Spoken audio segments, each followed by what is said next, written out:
अब देखिए आपकी जो एक्सरसाइज 3.3 है उसका सेकंड क्वेश्चन में क्या बोला है, solve 2x plus 3y is equal to 11 and 2x minus 4y is equal to minus 24, इनको सॉल्व करना है। And hence find the value of m for which y is equal to mx plus 3। तो पहले हम क्या करेंगे, जो इक्वेशंस है उनको सॉल्व करने बोला है तो सॉल्व करेंगे सब्स्टिट्यूशन मेथड से, उसके बाद m की वैल्यू फाइंड करेंगे। क्लियर है? सभी लोग बुक में अपना क्वेश्चन देख ले। क्वेश्चन में जो 2 इक्वेशंस दिए हुए हैं ये 2 इक्वेशंस हैं। क्लियर है? जब आप इसको कॉपी में उतारोगे ना, खुद से राइट करोगे तो पूरी तरह से क्लियर हो जाएगा। मैं अभी शॉर्ट फॉर्म में समझा दे रहा हूँ क्योंकि वही है, मेथड तो वही है, बस लास्ट में यहाँ से तुमको थोड़ा समझाना पड़ेगा y की m की वैल्यू कैसे फाइंड की है। तो क्या किया है हमने, 2 इक्वेशंस थे तो गिवन दैट में 2 इक्वेशंस राइट कर लिए। फिर इक्वेशन नंबर फर्स्ट लिया हूँ और वहां से x की वैल्यू फाइंड किया हूँ मैंने और उसको इक्वेशन थर्ड दे दिए। अब फिर इस इक्वेशन थर्ड में जो x की वैल्यू है ना उसे इक्वेशन 2 में क्या किए हैं, पुट किए हैं। ठीक है, इक्वेशन 2 में पुट किए हैं, तो इक्वेशन 2 में पुट किए तो y की वैल्यू क्या आ गई हमारे पास, 5 आ गई। अब इस y की वैल्यू को हमने इक्वेशन नंबर थर्ड में यहाँ पे पुट किए हैं, तो y के प्लेस पे किए हैं, तो x की वैल्यू कितनी आ गई, -2 आ गई। अब हमारे पास y की वैल्यू और x की वैल्यू दोनों आ चुकी है, y की वैल्यू और x की वैल्यू दोनों आ चुकी है। तो इस क्वेश्चन का सेकंड पोर्शन क्या कहता है, find the value of m for which y is equal to mx plus 3।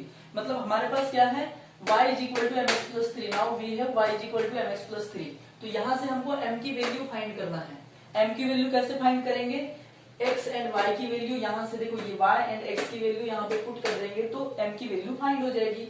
y की वैल्यू है 5 एंड x की वैल्यू है -2, रख दिए हमने। 5 इज इक्वल टू -2m हो गया है प्लस 3। अभी इस साइड आएगा 3 माइनस में, तो 5 minus 3 is equal to -2m। -2m is equal to 5 minus 3 क्या हो जाएगा 2, तो 2 पुट कर दिए। m इज इक्वल टू क्या हो जाएगा 2 अपन ये -2 यहाँ पे चले जाएगा। क्लियर है? तो ये आ गया, कैंसिल करें तो -1, तो m इज इक्वल टू क्या आ गया आपका -1 आ गया। आज के लिए इतना ही रखते हैं। अब इसकी जो वर्ड प्रॉब्लम्स है वो नेक्स्ट वीडियो में आपको मिलेगा। क्लियर है?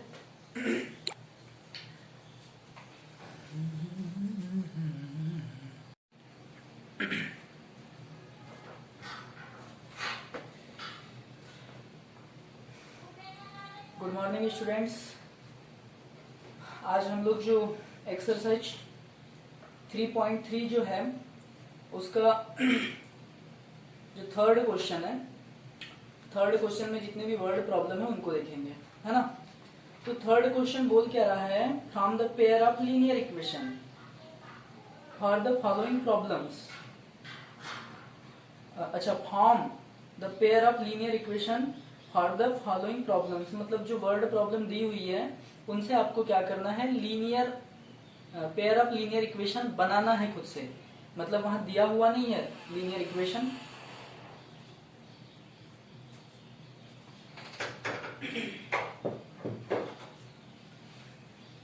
आपको जिस टाइप से क्वेश्चन में बोला गया है उस टाइप से क्या करना है, लीनियर इक्वेशन खुद से बनाना है। और फिर क्या बोला है, and find the solution bye substitution method. और फिर उन लीनियर इक्वेशन को क्या करना है, सब्स्टिट्यूशन मेथड के थ्रू क्या करना है, सॉल्व भी करना है।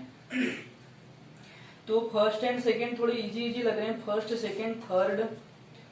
मैं यहां से क्या करूंगा, 6 क्वेश्चन है तो 2 क्वेश्चन एक्सप्लेन कर रहा हूं, है ना। कौन सा वाला एक्सप्लेन कर रहा हूं, फोर्थ वाला एंड सिक्स्थ वाला एक्सप्लेन कर रहा हूँ। फोर्थ एंड सिक्स्थ वाला क्या कर रहा हूँ, मैं एक्सप्लेन कर रहा हूँ। बाकी जो मतलब जितनी भी वर्ड प्रॉब्लम है इसकी उनका मैं सॉल्यूशन आपको पीडीएफ में सेंड कर दूंगा, मतलब सेंड कर चुका हूँ मैं शायद आपको अभी आपके ग्रुप में। तो आप लोग क्या करें, पहले खुद से बना के देखिए और यदि थोड़ी बहुत प्रॉब्लम जाए तो पीडीएफ का रेफरेंस ले लें, ठीक है। और फिर भी यदि समझ में नहीं आता है तो आप लोग ग्रुप में अपनी प्रॉब्लम शेयर कर सकते हैं। क्लियर है? तो मैं क्वेश्चन नंबर 4 वाला आपको क्या कर रहा हूँ, एक्सप्लेन कर रहा हूँ। क्वेश्चन नंबर 4 क्या बोल रहा है इसका, फोर्थ वाली word problem, the taxi charge in a city consist of a fixed charge together with the charge for the distance covered. ठीक है, मतलब एक शहर है, एक सिटी है, उसमें क्या हो रहा है, टैक्सी का चार्ज कैसा है कि एक कांस्टेंट मतलब अमाउंट आपसे लिया जाता है। और उसके अलावा क्या लिया जाता है, आप जितने किलोमीटर मतलब ट्रेवल करते हैं ना, तो पर किलोमीटर के हिसाब से भी लिया जाता है। ठीक है, मतलब आप 1 किलोमीटर चले, 2 किलोमीटर चले या 3 किलोमीटर चले, तो किलोमीटर के हिसाब से जितना आपका बनेगा वो तो आपसे लिया ही जाएगा, बट उसके अलावा भी एक मतलब जो कांस्टेंट है, कांस्टेंट अमाउंट है, वो भी आपसे लिया जाएगा। क्लियर है? जैसे कि मैं बोलूं कि 5 रुपीज कांस्टेंट लिया जाता है आपसे, कांस्टेंट अमाउंट है, और फिर जितने किलोमीटर के जितने किलोमीटर आप लोग ट्रेवल करेंगे उसके हिसाब से। तो मान लो कि पर किलोमीटर चार्ज है 10 रुपीज और कांस्टेंट चार्ज है उसका 5 रुपीज। तो आप 1 किलोमीटर जाएंगे ना, तो पर किलोमीटर के हिसाब से 10 रुपीज तो आपको लगेगा ही, साथ में 5 रुपीज भी लगेगा। 2 किलोमीटर जाते हैं तो पर किलोमीटर के बेस पे आपको 20 रुपीज लगेगा, और साथ में ये कांस्टेंट जो अमाउंट लेते हैं 5 रुपीज वो भी लगेगा। क्लियर है? अब देखते हैं क्या बोला है। For a distance of 10 kilometre charge paid is 105 rupees. 10 kilometre के लिए कितना चार्ज लिया जा रहा है टोटल, कांस्टेंट वाला भी एंड पर किलोमीटर का चार्ज मिला करके भी 105 रुपीज, और 15 किलोमीटर के लिए कितना लिया जा रहा है 155 रुपीज। तो इसके थ्रू आपको क्या करना है, क्या फाइंड करना है, what are the fixed charge, fixed charge find करना है जो कांस्टेंट अमाउंट है वो, और चार्ज पर किलोमीटर ये भी आपको क्या करना है फाइंड करना है, और फिर लास्ट में क्या बोला है 25 किलोमीटर के लिए टोटल चार्ज भी फाइंड करना है। क्लियर है? देखिए बोर्ड पे, तो सबसे पहले हम ले लेते हैं कि कांस्टेंट चार्ज जो है, फिक्स्ड चार्ज जो है वो कितना है x रुपीज है, मतलब x रुपीज तो लिया ही जाएगा। ठीक है, आप 1 किलोमीटर चले, कितने भी किलोमीटर चले, आपको पर किलोमीटर के हिसाब से जो पेड करना है उसके अलावा x रुपीज लिया ही जाएगा, x रुपीज लिया ही जाएगा अलग से। ठीक है, तो ये फिक्स्ड चार्ज कितना है x रुपीज है, और charge per kilometre y rupees हमने क्या किए हैं ले लिए हैं। ठीक है, तो फिक्स्ड चार्ज क्या लिए हैं x रुपीज, और charge per kilometre b rupees y। ठीक है, ये ले लिया हम लोगों ने।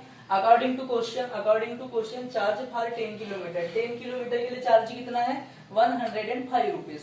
तो 10 किलोमीटर का चार्ज क्या होगा, जो फिक्स्ड चार्ज है जो सभी से लिया जाता है वो तो लिया ही जाएगा, साथ ही में 10 किलोमीटर के हिसाब से जो पर किलोमीटर का चार्ज है, 1 किलोमीटर का चार्ज हमने क्या लिया पर किलोमीटर y रुपीज, तो 10 किलोमीटर के बेस पे कितना चार्ज हो जाएगा 10y। तो 10y मतलब 10 किलोमीटर के हिसाब से जो 10 किलोमीटर के बेस पे जो चार्ज बनेगा वो, और जो फिक्स्ड चार्ज अलग से लिया जाता है वो, ये दोनों का मिला करके कितना हो रहा है 105 रुपीज हो रहा है। ठीक है, तो ये हमारा इसको इक्वेशन नंबर फर्स्ट दे दिए। अब अगेन क्या बोल रहा है क्वेश्चन में कि 15 किलोमीटर के लिए चार्ज कितना है 155 रुपीज है, 155 रुपीज है। ठीक है, कितना चार्ज है 155 रुपीज है, मतलब 15 किलोमीटर का पर किलोमीटर का चार्ज कितना हो जाएगा 15y, और साथ में जो फिक्स्ड चार्ज लिया जाता है वो, ये पूरा मिला के कितना है 155 रुपीज। तो ये हमारा क्या हो गया सेकेंड इक्वेशन हो गया। ठीक है, मतलब आपके पास अब क्या हुए हैं question, equation first and equation second, 2 type के इक्वेशन आ गए हैं। ठीक है, अब इनको कैसे सॉल्व करना है, सब्स्टिट्यूशन मेथड के थ्रू सॉल्व करना है, तो सब्स्टिट्यूशन मेथड के थ्रू हमने सॉल्व कर दिए हैं। सबसे पहले क्या करना होता है, कोई भी एक इक्वेशन लो, वहां से x की वैल्यू फाइंड करो, तो हमने फर्स्ट इक्वेशन लिया, वहां से x की वैल्यू फाइंड किया है। बाय इक्वेशन फर्स्ट हमने x की वैल्यू फाइंड की, तो क्या आया 105 minus 10x, sorry 105 minus 10y आ गया। ये इस x की वैल्यू को क्या दे दिया हमने इक्वेशन थर्ड। अब इस इक्वेशन थर्ड की x की वैल्यू को इक्वेशन सेकंड में रख दो, तो पुट कर दिया इक्वेशन सेकंड में, इक्वेशन सेकंड में पुट कर दिए, कैलकुलेशन वाला पोर्शन है, ये मेथड आपको पता है कैसे करते हैं। सेकंड इक्वेशन में हमने पुट किए तो y की वैल्यू क्या आई हमारे पास 10 आई। अब जो y की वैल्यू आई है उसको इक्वेशन थर्ड में पुट करते हैं तो x की वैल्यू आती है, तो put y is equal to 10 in equation third. तो यहाँ पे क्या आ गई हमारी x की वैल्यू क्या आ गई 5 रुपीज आ गई। क्लियर है, तो x एंड y की वैल्यू निकल गई। अब हमारा देखिए फिक्स्ड चार्ज क्या था, हमने क्या लिए थे फिक्स्ड चार्ज को x रुपीज, तो x की वैल्यू क्या आई है 5, तो फिक्स्ड चार्ज कितना हो जाएगा 5 rupees, and charge per kilometre कितना था y, तो चार्ज पर किलोमीटर कितना आएगा 3 रुपीज। ठीक है, मतलब कहने का मतलब ये है कि वो जो शिपी थी ना उसमें रूल ऐसा था कि आप 1 किलोमीटर पर किलोमीटर के हिसाब से चार्ज कितना है 10 रुपीज पर किलोमीटर, और फिक्स्ड चार्ज कितना है 5 रुपीज। मतलब आप 1 किलोमीटर जाते हैं तो आपका पर किलोमीटर के हिसाब से 10 रुपीज लगेगा और फिक्स्ड चार्ज 5 रुपीज लगेगा, मतलब 15 रुपीज लगेगा। आप 2 किलोमीटर जाते हैं तो 10 रुपीज पर किलोमीटर के बेस पे आपका 20 रुपीज हो गया, और वो जो फिक्स्ड चार्ज है ना कांस्टेंट चार्ज, वो तो लगेगा ही 5 रुपीज। मतलब 2 किलोमीटर पे आपको कितना लग जाएगा 25 रुपीज लग जाएगा। 3 किलोमीटर जाते हैं तो 3 किलोमीटर में पर किलोमीटर के बेस पे 10 रुपीज, पर किलोमीटर के बेस पे 30 रुपीज, और फिक्स्ड वाला जो है 5 रुपीज, मतलब 35 रुपीज इस टाइप से है। ठीक है, तो ये यहां तक हो चुका है। अब क्या बोल रहा है आपका क्वेश्चन में, बोल रहा है कि फाइंड द चार्ज आप 25 किलोमीटर 25 किलोमीटर के लिए भी आपको क्या करना है, चार्ज निकालना है। मतलब 25 किलोमीटर के लिए चार्ज क्या हो जाएगा, जो कांस्टेंट चार्ज लगता है नाउ चार्ज फॉर 25 किलोमीटर, जो कांस्टेंट चार्ज लगता है वो तो लगेगा ही, और 25 किलोमीटर के हिसाब से पर किलोमीटर के हिसाब से ये वाला चार्ज पर किलोमीटर क्या है y rupees per kilometre charge है, और कांस्टेंट चार्ज क्या है एक्स है। अब एक्स की वैल्यू क्या है 5 है और y की वैल्यू 10 है, तो ये हमने रख दी। इनका कैलकुलेशन किया तो 255 रुपीज आया। मतलब 25 किलोमीटर का 10 रुपीज पर किलोमीटर के हिसाब से 250, और ये जो 5 रुपीज जो चार्ज लगता है ये 255 रुपीज। क्लियर है। अब इसके बाद में क्वेश्चन नंबर 7 वाला क्या कर रहा हूँ, 6 वाला क्या कर रहा हूँ, एक्सप्लेन कर रहा हूँ।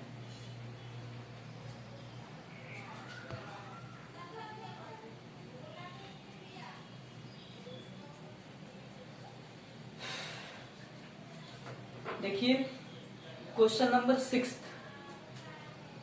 क्या बोला है, 5 year hence the age of Jacob will be 3 times that of his son, and 5 year ago Jacob's age was 7 times that of his son. What are their present age? मतलब क्या बोल रहा है कि 5 साल के पहले, सॉरी 5 साल के बाद जो जेकोब की एज है अपने बेटे की एज से कितनी, मतलब 3 टाइम हो जाएगी, 3 गुना ज्यादा हो जाएगी। क्लियर है। और क्या बोल रहा है कि 5 ईयर के पहले जेकोब की जो एज थी ना अपने बेटे की एज से 7 टाइम ज्यादा थी। क्लियर है। क्या बोला है कि 5 ईयर के बाद जेकोब की जो एज है वो क्या हो जाएगी, अपने बेटे से 3 टाइम ज्यादा हो जाएगी। जो उस समय उसके बेटे की एज होगी उससे 3 टाइम ज्यादा हो जाएगी। और क्या बोल रहा है कि 5 ईयर के पहले जो जेकोब की जो एज थी अपने बेटे की एज से कितनी थी, 7 टाइम ज्यादा थी। तो आपको उनकी क्या करना है, प्रेजेंट एज फाइंड करना है। तो जो फाइंड करना रहता है हम उसी को सपोज करके चल लेते हैं। तो सपोज कर लो कि प्रेजेंट एज दोनों की क्या है, एक्स वाई है।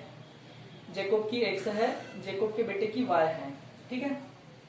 तो देखो let present age of Jacob is equal to x year and present age of his son is equal to y year. ये हमने सपोज कर लिए। ठीक है, सपोज कर लिए। अब फिर according to question after 5 year, क्या बोल रहा है क्वेश्चन के अकॉर्डिंग, आफ्टर 5 ईयर 5 साल के बाद क्या हो जाएगी, 5 ईयर के बाद क्या हो जाएगी, एज ऑफ जेकोब, जेकोब की जो एज है वो 3 टाइम्स हो जाएगी age of his son. So मैंने age of Jacob is equal to 3 into age of his son कर दिया। क्लियर है। तो 5 ईयर के बाद जेकोब की एज कितनी होगी, 5 ईयर आफ्टर 5 ईयर जेकोब की एज कितनी हो जाएगी, जो अभी एज है उसमें 5 ऐड कर देते हैं तो x प्लस 5 हो जाएगी। उसके बेटे की एज क्या हो जाएगी, अभी y है तो 5 ईयर के बाद क्या हो जाएगी, y प्लस 5 हो जाएगी। और 3 टाइम है तो 3 से मल्टीप्लाई कर दिए हम लोगों ने। ठीक है। अब इसको हमने सॉल्व किए तो हमारा इक्वेशन क्या आया, x माइनस 3y प्लस 10 आया। आप लोग देखते रहना कैसे सॉल्व किया है। सॉल्यूशन कैलकुलेशन वाला चीज है, ये आपको पता रहता है कैसे क्या होता है। अब फिर अगेन अकॉर्डिंग टू क्वेश्चन, ये तो 5 ईयर के बाद वाली सिचुएशन हुई। 5 ईयर के पहले वाली सिचुएशन क्या थी, तो 5 ईयर एगो 5 साल के पहले, 5 ईयर के पहले एज ऑफ जेकोब, जेकोब की जो एज थी कितनी थी, अभी x है तो 5 ईयर के पहले कितनी हो जाएगी, x माइनस 5 हो जाएगी। इज इक्वल टू कितनी थी, एज ऑफ हिज सन, अपने बेटे की एज से कितनी थी, 7 टाइम थी तो इसलिए 7 से मल्टीप्लाई कर दिया। अब एज ऑफ हिज सन, उसके बेटे की एज अभी कितनी है, y है तो 5 साल के पहले 5 ईयर के पहले कितनी रही होगी, y माइनस 5। y माइनस 5 रही होगी, तो इसलिए मैंने यहाँ पे y माइनस 5 कर दिया। तो x minus 5 is equal to 7 into y minus 5 हो गया। इसको सॉल्व किया हमने, तो ये हमारा इक्वेशन आ गया। एक इस टाइप से इक्वेशन आया जिसको हमने इक्वेशन सेकंड दिए। अब हमारे पास equation first and equation second 2 equation हो गए, मतलब पेयर ऑफ लीनियर इक्वेशन हो गया, जिसको हम सॉल्व करेंगे सब्स्टिट्यूशन मेथड से और x एंड y की वैल्यू फाइंड करेंगे, तो प्रेजेंट टाइम दोनों की क्या हो जाएगी, फाइंड हो जाएगी। क्लियर है। अब देखिए इक्वेशन फर्स्ट से हमने क्या किए, x की वैल्यू फाइंड की है, ये आ गई x की वैल्यू, आप लोग करके देखेंगे खुद ही, ठीक है।